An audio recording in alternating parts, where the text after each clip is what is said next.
The little girl stood in front of the bleeding man, raised her tiny finger to her lips, and whispered, "Don't make a sound. I'll hide you." Outside the door, heavy footsteps thundered through the hallway. The man she was protecting wasn't just anyone. He was one of the richest and most feared businessmen in the city. A man powerful enough to buy buildings, control politicians, and destroy lives with a phone call. And tonight, he was dying on the floor of a poor child's basement bedroom. But what happened next would change his life forever. If stories about family, sacrifice, and the quiet strength of ordinary people move your heart, consider subscribing. There's a new story here every week. It was close to midnight when the steel basement door groaned open. Rainwater dripped from the coat of the man who stumbled inside. His breathing was uneven, wet, and desperate, like someone running from death itself. His name was Michael Caine. In the business world, he was known as the Iron King, a billionaire CEO who had built an empire from nothing and ruled it without mercy. People feared him. Competitors avoided him. Employees never dared look him in the eye. But tonight, Michael Caine wasn't a king. He was a wounded man barely standing. His expensive white dress shirt was soaked in blood, dark red spreading across the fabric. One hand pressed hard against his side, trying to stop the bleeding. His vision blurred as the dim yellow light of the basement flickered around him. He expected to collapse onto the cold concrete floor. Instead, he felt something small touch his arm. Michael forced his eyes open. Standing beside him was a little girl. She couldn't have been more than 6 years old. Her long dark hair was slightly messy, and she wore a faded blue dress that had clearly been washed too many times. Crayon drawings covered the walls behind her. Houses, stick figures, bright suns drawn by a child who lived in a world much kinder than this one. The girl didn't scream. She didn't run. She didn't look afraid. She studied him with quiet, serious eyes, the kind of eyes that had already seen too much life. Michael's instincts kicked in. His hand weakly moved toward the small knife hidden at his waist. The girl gently pushed his hand away.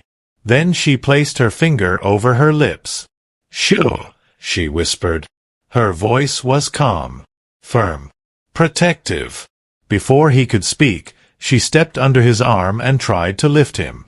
She was small, fragile, but there was a strange determination in her movements, the strength of a child who had learned early that no one else was coming to help. Step by step, she guided the 6-foot businessman toward a narrow bed in the corner. Michael collapsed onto it, the room spinning as the distant thump of nightclub music vibrated through the ceiling above. Upstairs, wealthy people laughed, drank, and spent thousands in a single night. Down here, the air smelled like laundry soap and crayons. The girl moved quickly, grabbing a glass of water and a worn towel. Her hands were steady. Her face focused. Every few seconds, she glanced at the door. Listening. Waiting. As if she already understood that whoever had hurt this man might be looking for him. Michael tried to sit up, but pain shot through his side. The girl shook her head. Then she picked something up from the floor and placed it gently against his chest. It was a plastic toy stethoscope. For the first time in years, Michael Caine, the man who negotiated billion-dollar deals without blinking, felt something he didn't recognize. Helplessness. And something else. Safety. Above them, heavy footsteps suddenly echoed down the hallway outside the basement. The girl froze. She looked at him, then at the door. "Don't make a sound," she whispered again. Her name was Lily. And this basement was her whole world. 2 hours earlier, her mother, Sarah, was finishing a double shift upstairs at the luxury nightclub. For 8 straight hours, Sarah had carried trays, smiled at wealthy strangers, and ignored wandering hands and careless insults. She had learned the skill of being invisible, because invisible people kept their jobs. All she wanted was to go home, sit beside her daughter, and rest her aching back. But the moment she unlocked the basement door, she knew something was wrong. The air smelled like blood and expensive cologne. Sarah stepped inside slowly. Then she saw him. A tall man in a torn designer suit lay on her daughter's bed, pale, injured, and barely conscious. Her heart stopped. She knew that face. Everyone did. Michael Caine, the billionaire CEO who owned half the city. The man who appeared on business channels, magazine covers, and news reports. And now he was bleeding onto her child's blanket. Fear hit her first. Cold, sharp, immediate. If the people who did this were looking for him, they would tear this building apart. Her first instinct was survival. There was a payphone on the corner. One anonymous call could change her life forever. The reward for information about Michael Caine would be more money than she could earn in 10 years. She could take Lily. Leave this basement. Start over. Sarah slowly reached for her purse. Then she saw her daughter. Lily was sitting beside the man, holding his hand. Not afraid. Not curious. Protective. Sarah had never seen that expression before. For years, Lily had been shy, quiet, always hiding behind her mother. But tonight, the little girl sat like a guard beside a wounded stranger. Like he belonged to her. Michael's eyes opened slightly. For the first time, he looked directly at Sarah. There was no power in his expression. No arrogance. Just a silent plea. Sarah looked at the man. Then at her daughter. The idea of reward money suddenly felt dirty. Slowly, she set her purse down. Then she walked to the door and slid the heavy steel bolt into place. The choice was made. They were no longer just a poor waitress and her child. They were hiding one of the richest men in America. And upstairs, the music had stopped. Heavy boots began moving across the floor. Someone was searching the building. And this time, the footsteps were getting closer. The footsteps stopped right outside their door. Sarah felt the blood drain from her face. For a moment, there was only silence. Not the quiet kind, the heavy kind, the kind that presses against your chest and makes it hard to breathe. Lily slowly stood up from the bed. Michael tried to move, but pain shot through his side. His body was weak, his strength draining fast. For a man who had spent his life controlling every situation, the helplessness felt unbearable. "Under the bed," Sarah whispered urgently. She and Lily pulled him down just as a loud knock slammed against the steel door. Not a polite knock. A demand. The metal rattled in its frame. "Building security," a man's voice shouted from the hallway. "Open the door." Sarah's hands trembled. She looked at Lily, then at the thin space under the bed where Michael lay, his breathing shallow, his jaw tight as he tried to stay silent. Another knock.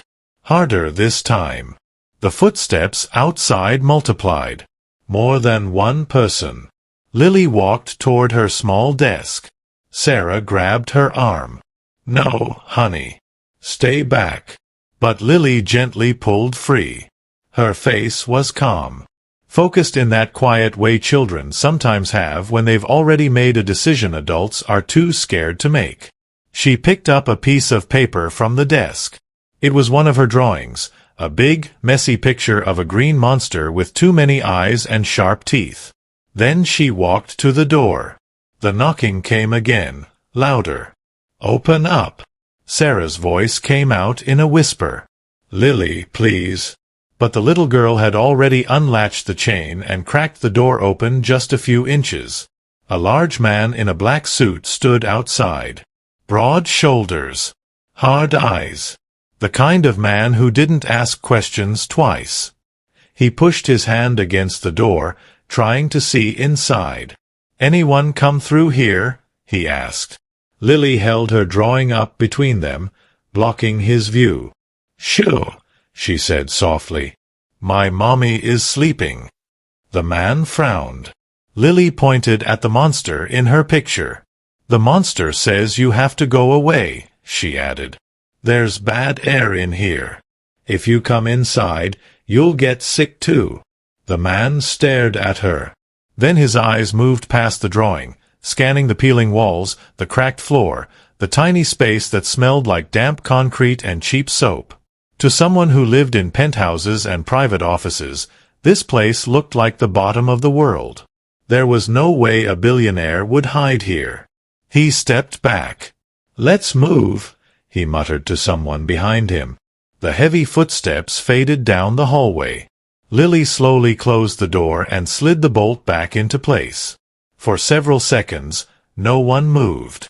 Then Sarah's legs gave out, and she sank into a chair, covering her mouth as silent tears filled her eyes. Under the bed, Michael stared at the little girl's feet. In boardrooms, he had commanded executives worth millions. Men twice her size had trembled when he spoke. But none of them had the courage this child just showed. After a while, Sarah helped him back onto the bed. The danger hadn't passed. But for now, they were still breathing. Hours slipped by. The music upstairs eventually returned, but softer this time, nervous, like even the rich crowd could feel something shifting in the air. In the small kitchen corner, Sarah heated a single cup of instant noodles. There was only one. She placed it in front of Lily at the tiny table. "Aren't you eating, Mom?" Lily asked quietly. "I ate at work," Sarah said with a small smile. "I'm full." Michael watched from the bed. He had grown up poor. He knew what that lie sounded like. He looked at the kitchen. The cracked cabinets. The empty counter. The refrigerator that hummed but held almost nothing. This woman had nothing. And she was still giving. Lily ate slowly, carefully, like she was used to making food last. When she finished, she walked back to the bed. Michael expected her to keep her distance. Instead, she placed something beside his head. A worn stuffed rabbit. One ear missing. "My bunny helps when I'm scared," she said softly. "You can borrow him." Michael stared at the toy. Something tight twisted in his chest. 4 years, he had built towers, bought companies, fired thousands without hesitation. He had always believed power meant control. But lying in that basement, holding a child's broken toy, he felt poorer than he had ever been in his life. Morning came slowly through the small basement window. Pale light touched the walls covered in Lily's drawings. Michael was awake when she approached him again. This time, she wore her plastic toy stethoscope around her neck. She pressed it gently against his chest, listening with serious concentration. "Your heart is loud," she said. "It sounds like it's running." Despite the pain, Michael gave a faint smile. "What's your name?" he asked quietly. "Lily." He nodded. "I'm Michael." She studied him for a moment. Then she began sticking colorful bandages over the smaller cuts on his arm. Bright pink. Neon green. Cartoon stars. In any other world, the sight would have been ridiculous. Here, it felt like the most careful treatment he had ever received. To distract her, he found himself talking. About the ocean. About how the water looks like liquid gold at sunset. About how the horizon feels endless, like nothing can trap you. Lily listened without interrupting. When he finished, she looked at him with a small, serious expression. "When I grow up," she said, "I'm going to be a real doctor." Michael nodded. "That's a good dream." "I don't want people to bleed in the dark anymore," she added. The words hit him harder than anything else. Because for 20 years, his entire world had been built on exactly that. Outside, the low rumble of engines rolled through the street. Sarah moved to the window and carefully lifted the curtain. Her face went pale. Black SUVs were pulling up along the block. Men in dark suits stepped out, spreading in different directions. They weren't searching anymore. They were closing in. Behind her, Lily was still sitting beside the bed, holding Michael's hand. And this time, the footsteps coming toward the building sounded slow, deliberate, like they already knew exactly where to look. Sarah let the curtain fall back into place, but her hands didn't leave the fabric. They stayed there, gripping it tightly, as if holding the thin cloth could somehow hold the world outside. "They're not just looking," she whispered. "They're sealing the block." Michael pushed himself up against the wall, fighting the wave of dizziness that followed. His body protested immediately, but he forced himself to stay upright. The calm he'd shown Lily a few minutes ago was gone.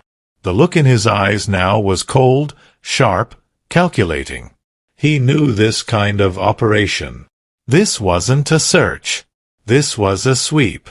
"They have my security footage," he said quietly. "Or someone talked." Sarah turned toward him. "Who would do this to you?" Michael didn't answer right away. He stared at the floor, jaw tight. "When you build something worth billions," he said finally, "you don't just create partners. You create enemies. And sometimes, the people closest to you decide they want the throne." The sound of a car door slamming echoed through the street. Then another. Lily squeezed his hand. "You're shaking," she said softly. Michael looked down at her. For a moment, the hardness in his expression eased. "I've been through worse," he told her. But his voice didn't sound as certain as he wanted it to. In the hallway outside, the elevator groaned to a stop. Sarah's heart jumped. "They're coming inside." She moved quickly now, grabbing a small duffel bag from the closet and stuffing it with what little they had, a spare dress for Lily, a thin sweater, a few crackers, the stuffed rabbit. "We have to leave," she said, her voice breaking. "We can't stay here." Michael tried to stand. The moment his weight shifted onto his injured side, his legs gave out. He caught himself against the wall, but a fresh stain of red spread through the bandages. Sarah stared at him. He wasn't going anywhere. And if they stayed, the men outside wouldn't just take him. They would question everyone. And people like Sarah and Lily didn't survive questions from powerful men. The hallway filled with footsteps. Slow, heavy, purposeful. A voice crackled through a radio just outside the door. "Check the basement units." He could have taken the service stairs. Sarah froze. The sound of boots stopped directly outside their apartment. Michael's eyes moved to Lily. For the first time since he arrived, there was something close to regret in his expression. He pulled a ring from his finger. It was thick, heavy gold, engraved with the Kane Industries crest. In his world, that ring opened doors, moved money, commanded loyalty. He pressed it into Lily's small palm. "Listen to me," he said quietly. "If something happens, you and your mom take this to the harbor. Find a man named Park. Show him the ring. He'll get you out of the city." Lily looked down at the ring. Then she slowly pushed his hand back. "I don't want your gold," she said. Michael blinked, surprised. "You told me about the ocean," she continued. "The one that looks like liquid gold." She met his eyes. "I want you to take me there." For a moment, the room felt completely still. In boardrooms, people begged him for contracts, bonuses, favors. Investors fought for a piece of his company. Competitors tried to buy his loyalty. No one had ever asked him for something like this. Not his money. Not his power. Just him. A heavy impact slammed against the door. The metal frame rattled. Sarah gasped. Another hit. Harder. The bolt strained. Michael closed his hand around the ring again. Something shifted inside him. Not the cold survival instinct he'd lived by for decades. Something heavier. Something personal. He pushed himself up. Pain shot through his body, but he stayed standing. "If they come in," he said quietly to Sarah, "kill the lights." She nodded, already moving toward the breaker panel near the kitchenette. The third impact came. The door bent inward. The fourth tore the frame loose. Then the steel door burst open. 3 men rushed inside, guns raised, red laser sights cutting through the dim room. "Michael Caine," one of them shouted. "It's over." Sarah yanked the breaker. The room dropped into complete darkness. For a split second, no one moved. The men were trained for clean operations, open spaces, clear sightlines. This basement wasn't any of those things. But for Michael, darkness wasn't a disadvantage. It was familiar. He moved before they could adjust. The first attacker went down with a heavy thud, his weapon knocked away. The second fired blindly, the shot exploding into the ceiling as Michael drove him into the wall. Sarah pulled Lily behind the kitchen counter, covering her ears as the sounds of struggle filled the room. Bodies hitting concrete, furniture splintering, breath knocked from lungs. Michael didn't fight like a businessman. He fought like a man protecting something. The third attacker lunged toward the counter, flashlight flickering on. The beam landed on Lily. Michael hit him from the side before the man could raise his weapon. The light spun across the room and died. Then everything went quiet. Only heavy breathing remained. Sarah struck a lighter. The small flame revealed the wreckage. The table was broken. Crayon drawings torn from the wall. The single bowl from earlier shattered on the floor. The 3 men lay motionless. And in the center of the room stood Michael. Blood soaked through his shirt completely now, but he wasn't looking at the attackers. He was crouched, arms wrapped around Lily, shielding her. She looked up at him, calm as always. "You didn't make a sound," she whispered. Outside, sirens began to echo faintly in the distance. Michael slowly stood, still holding her close. But his eyes had already shifted toward the door. Because in the hallway beyond it, more footsteps were coming. The footsteps in the hallway were different this time. Not rushed. Not chaotic. Slow. Controlled. Confident. The kind of steps taken by people who weren't searching anymore. People who knew exactly where they were going. Michael's arms tightened around Lily for a moment before he gently moved her behind him. Sarah's voice came out in a whisper. "There's more of them." Michael nodded once. His breathing was heavy now, each inhale shallow and strained. The fight had taken more out of him than he wanted to admit.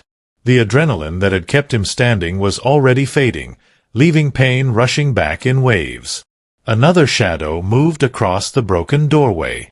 A man's voice spoke from the hall, calm and almost bored. "Michael, you're making this harder than it needs to be." Michael's expression hardened instantly. He knew that voice. Not an enforcer.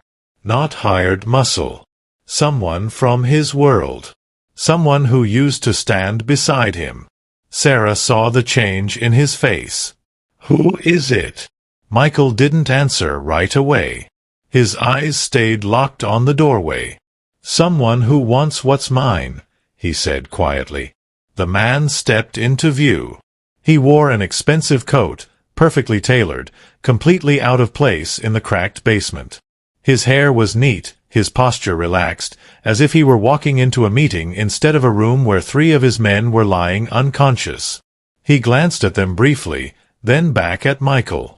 "You always were difficult," he said with a small smile. Michael didn't return it. "You should have just stayed in the hospital," the man continued. "Would have been cleaner." Sarah slowly pulled Lily closer to her side.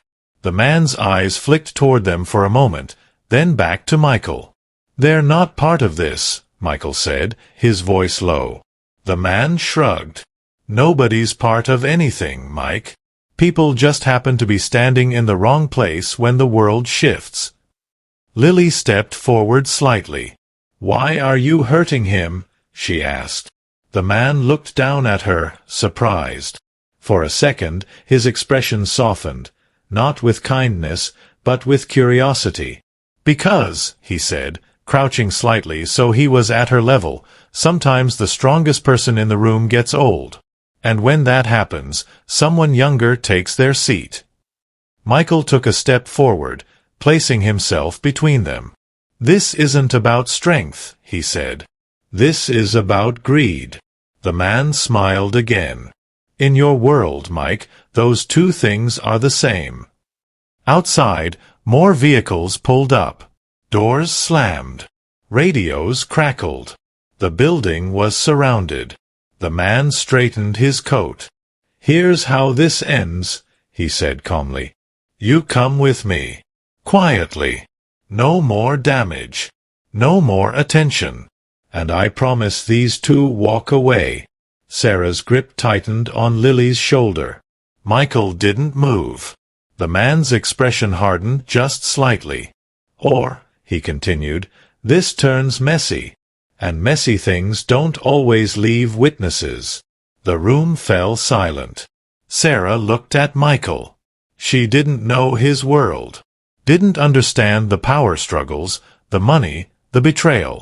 But she understood the choice he was being given. And she understood the kind of men standing outside. Michael's eyes moved to Lily. She was watching him the same way she had from the beginning. Not afraid of him. Not afraid of the situation. Just trusting him. Trusting that he would protect her. The same way she had protected him. He looked at Sarah next. Her face was pale, but her chin was lifted. There was fear in her eyes, but also something else. Resolve. People who lived with nothing learned how to stand their ground. Michael exhaled slowly. For most of his life, every decision he made was about control. Power. Winning. This was the first time in years that the choice in front of him had nothing to do with business. Everything to do with people. He stepped forward. "I'll go," he said. Sarah's eyes widened. "Michael." He shook his head slightly. "They don't walk away if I fight this," he said quietly. The man at the door nodded once, satisfied. Smart choice. Lily suddenly broke free from her mother and ran to Michael, wrapping her arms around his waist. "You promised," she said, her voice small but steady. "You said you'd take me to the ocean." Michael looked down at her. For a moment, the strong, controlled CEO disappeared. All that was left was a tired man who had been given something he didn't deserve. He crouched carefully, ignoring the pain in his side. "I'm not breaking that promise," he said softly. She studied his face, as if measuring the truth in his words. Then she took the stuffed rabbit from her pocket and pressed it into his hand. "So you don't get scared," she whispered. The man at the doorway checked his watch. "We're out of time." Michael stood slowly. He didn't look back at the broken room. Didn't look at the men on the floor. He only looked at Sarah. "Lock the door after we leave," he said. "Don't open it for anyone." Sarah nodded, tears slipping down her cheeks despite her effort to stay strong. Michael walked toward the doorway. The man stepped aside to let him pass. But just before he crossed the threshold, Michael stopped. Because from the street below, the sharp sound of sirens was getting closer. And the man beside him suddenly didn't look as calm anymore. The sirens grew louder, echoing through the narrow streets like a warning that the night was about to change. Michael didn't move. The man beside him glanced toward the stairwell, his calm expression tightening for the first time. "That wasn't part of the plan," he muttered under his breath. From outside, the sharp blue flashes of police lights began to reflect faintly through the basement window. More radios crackled. Voices overlapped. Doors upstairs slammed open and shut as officers began moving through the building. Michael slowly turned his head. "You always did hate attention," he said quietly. The man's jaw tightened. "This doesn't change anything." But his confidence was thinner now. Because whatever quiet takeover he had planned, it was no longer quiet. Heavy footsteps rushed down the hallway above them. Different from before. Faster. Official. Someone shouted, "Police!" Nobody move. The man stepped back from the doorway, thinking fast. "You called them?" he asked sharply. Michael shook his head. "If I had that kind of control right now, we wouldn't be standing here." Behind them, Sarah pulled Lily close, her heart pounding so hard she could hear it in her ears. She didn't know what was happening. But for the first time that night, the men outside didn't sound like hunters. They sounded like interruption. The man in the coat looked at Michael again, measuring him. "You're coming with me anyway," he said. "Police or not?" Michael didn't answer. The sirens stopped directly outside the building. Car doors slammed. Then came the sound of boots rushing toward the entrance. The man swore under his breath. This just got complicated. From the hallway behind him, one of the enforcers called out quietly, "We need to move. Now." For a long second, the man stood there, weighing his options. If he forced Michael out, it would draw attention. If he left him behind, the situation might slip out of his control entirely. Michael watched the calculation happening in real time. 4 years he had been the one making those decisions. Now he was the problem someone else had to solve. Lily's small hand slipped into his again. "Are you going away?" she whispered. Michael looked down at her. The fear in her eyes wasn't loud or dramatic. It was quiet. The kind of fear children carry when they've already lost too much and don't want to lose one more person. "I'm still here," he told her softly. The man exhaled sharply, decision made. "We're leaving," he told his men. "All of you. Now." One of them hesitated. "And him?" The man looked at Michael one last time. "This isn't over," he said quietly. "You know that." Michael held his gaze. "I never thought it was." The man turned and walked down the hallway, his footsteps quick now, controlled but urgent. Within seconds, the sound of their movement faded toward the back stairwell. Then the hallway fell silent again. A moment later, heavy footsteps approached from the opposite direction. "Police. Basement units." Sarah's knees nearly gave out. Michael looked at the broken room, the unconscious men, the damage, the blood. If the police found him like this, the story would explode across every network in the country by morning. Corporate war. Violence. Hidden attacks. Everything he had built would collapse overnight. But that wasn't what worried him. His eyes moved to Sarah. To Lily. They had protected him without asking questions. If his world followed him here, it would destroy theirs. The doorknob rattled. "Open up." Sarah looked at Michael, panic flooding her face. "What do we do?" Michael's mind moved fast, the old instincts returning. "Tell them the truth," he said quietly. She stared at him. "The truth? That you came home and found a man hurt? That you didn't know who he was? That you were scared?" The knocking came again. "Ma'am, open the door." Sarah hesitated. Michael stepped back toward the shadows near the wall.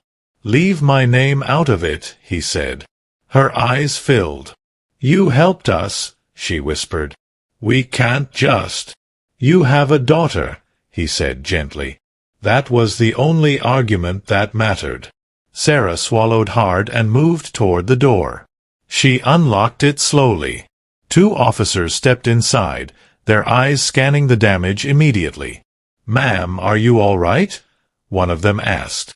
Sarah nodded, her voice shaking but steady enough. "I came home and found them like this," she said. "I didn't know what to do." The officer looked around at the broken furniture, the unconscious men, the blood. His gaze passed over Michael, who stood partially hidden in the dim corner, head lowered. For a long moment, the officer studied the room. Then he turned back to Sarah. "Looks like you called at the right time," he said. Sarah blinked. I didn't call. The officer frowned slightly. Anonymous tip, he said. Said there was trouble here. Michael's eyes lifted slowly. Anonymous. Someone had called. And the only person who had left the building earlier that night was the man who had just walked away. Across the room, Lily looked at Michael, confused. Is it over? She asked quietly. Michael didn't answer. Because somewhere outside, beyond the flashing lights and the noise, someone was still making moves. And this time, they were playing a much longer game. The officers moved through the apartment carefully, their flashlights sweeping across the broken furniture, the torn drawings on the wall, and the men lying unconscious on the floor. One of them stepped closer to Michael. "Sir, are you hurt?" he asked. Michael lifted his head just enough to let the light touch his face. Up close, the officer could see the blood, the exhaustion, the way he was barely standing. "Yeah," Michael said quietly. "I could use a medic." The officer nodded and spoke into his radio. Across the room, Sarah watched, her hands still wrapped around Lily's shoulders. The fear hadn't left her yet. When you lived at the bottom of the world, authority didn't always feel like safety. Sometimes it just meant new problems. Lily looked up at her. "Are they taking him away?" she whispered. Sarah didn't know how to answer. Within minutes, paramedics were rushing in with a stretcher. They moved quickly but carefully, cutting away the blood-soaked fabric, checking his wounds, wrapping fresh bandages around his side. Michael didn't resist. For the first time since he'd stumbled through that door, he let someone else take control. But his eyes stayed on Lily. She stood very still, clutching the stuffed rabbit in both hands.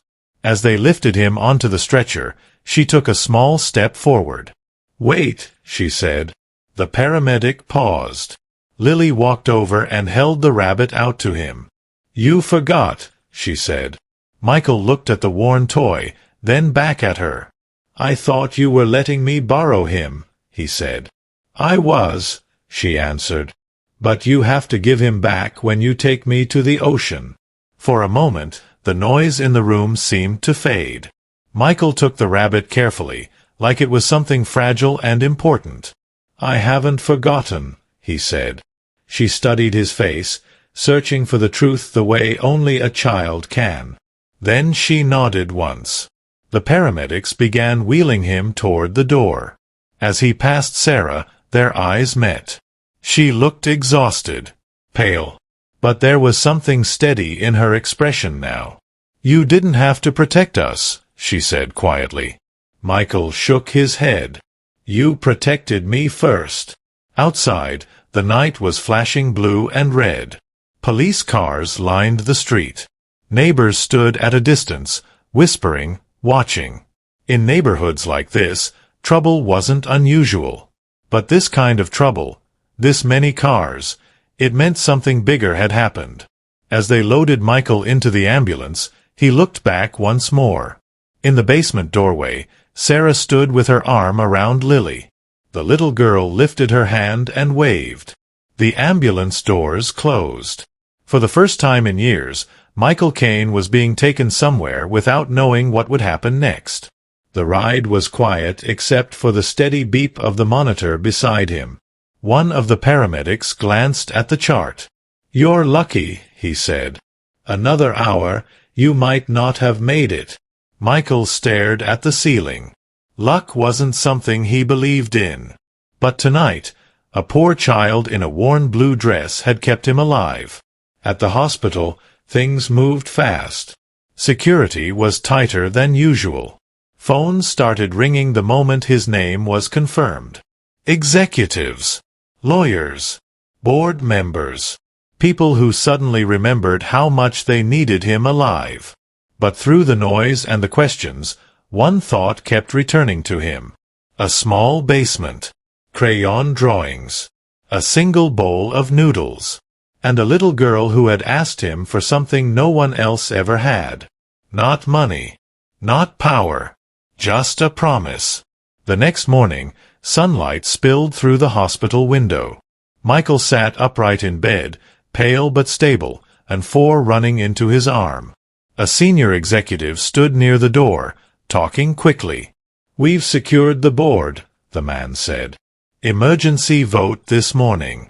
Your position is protected for now. But the investigation is going to be messy. Whoever planned this had inside access." Michael listened without reacting. "And security?" he asked. "Increased everywhere. We're tightening access, reviewing staff, the whole system." Michael nodded. But his mind wasn't on the company. "Find out who called the police last night," he said. The executive blinked. "You think it was connected?" "I know it was," Michael replied. "Because the man who tried to take his empire hadn't come to kill him. He had come to control the outcome. And calling the police had done exactly that. It had stopped the violence. It had made Michael visible. And it had forced the situation into the public eye. A strategic move. The kind Michael himself had used many times. Later that afternoon, after the lawyers left and the calls slowed down, a nurse entered quietly. "You have visitors," she said. Michael frowned. "I didn't approve any." "They insisted," she said gently. "They said you asked them to come." The door opened slowly. Sarah stepped inside, holding Lily's hand. They looked out of place in the private hospital room. Her worn shoes, Lily's faded blue dress, the way they both stood near the door like they weren't sure they were allowed to be there. Michael stared at them for a moment. Then something in his expression softened. Lily looked around at the machines, the clean walls, the sunlight. "This place is big," she said. Sarah gave a small, nervous smile. "We didn't want to come," she admitted. "But someone called this morning. Said you asked for us." Michael glanced at the phone on the table. He hadn't made that call. And suddenly, the quiet comfort of the hospital room didn't feel as safe as it had a moment ago. Because if he hadn't brought them here, then someone else had. And whoever it was knew exactly where to find the only 2 people he was trying to protect. Michael's eyes moved from Sarah to Lily, then slowly toward the door behind them. "Did anyone speak to you when you arrived?"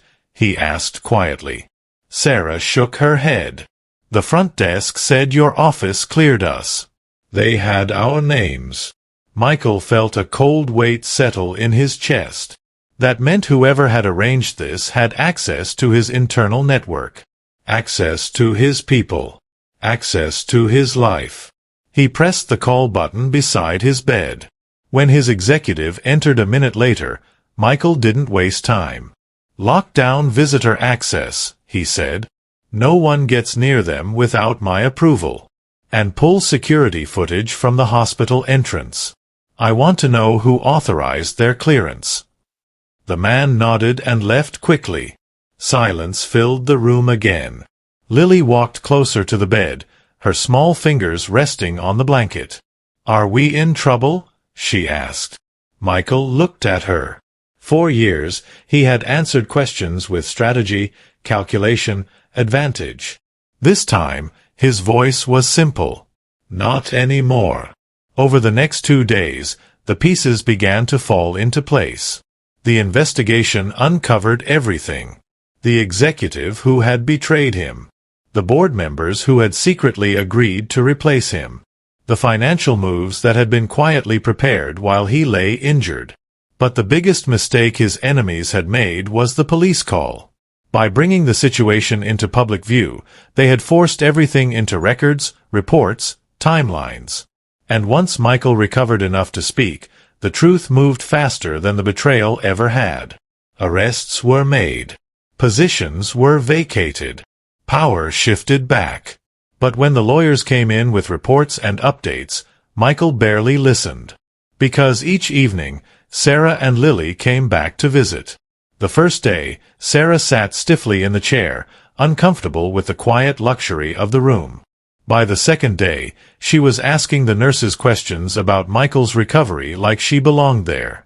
And Lily had made a small corner of the windowsill her own, lining it with crayons and paper the staff had brought her.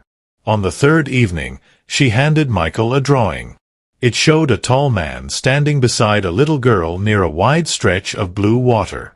Above them, the sun was bright and gold. "You promised," she said. Michael looked at the picture for a long time. Then he nodded. "I keep my promises." A week later, the city skyline faded behind the dark glass of a quiet SUV. No press. No announcements. Just a long drive toward the coast. Sarah sat in the front seat, still unsure how her life had shifted so quickly. She had spent years counting tips, stretching grocery money, worrying about rent. Now she was being driven toward a place she had only seen in postcards. In the back seat, Lily pressed her face to the window. When the ocean finally appeared, stretching wide and endless under the afternoon sun, she gasped. "It looks like the sky fell down," she whispered. The car stopped near a quiet stretch of beach. Michael stepped out slowly, still healing, but steady. The wind carried the smell of salt and something clean, something open. Lily ran ahead, her shoes sinking into the sand, her laughter carried away by the waves. Sarah followed more slowly, her eyes shining as she watched her daughter run freely for the first time without looking over her shoulder. Michael stood behind them, the ocean stretching out in front of him. For most of his life, he had chased power the way other men chased air. Bigger deals. Larger buildings. Higher numbers.